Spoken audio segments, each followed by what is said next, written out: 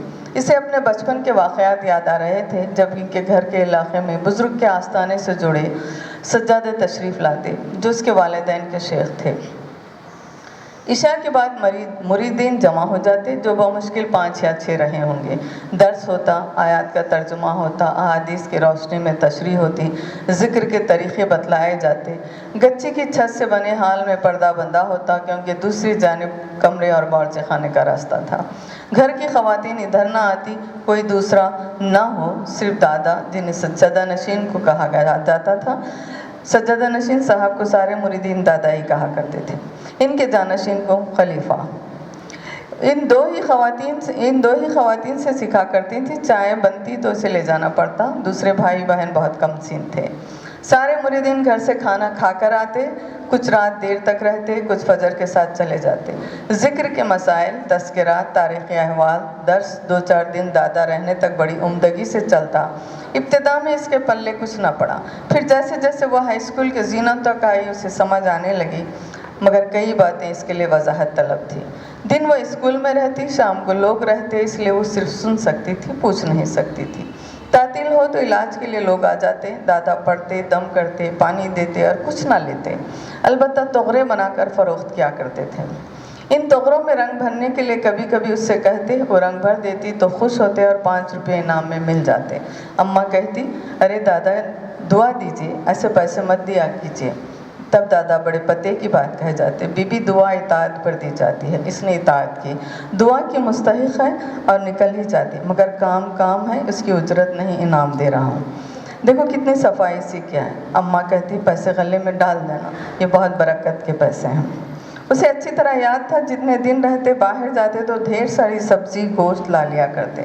اماں ابا شکایت کرتے تو کہتے، ارے بچوں کے لیے لایا ہوں۔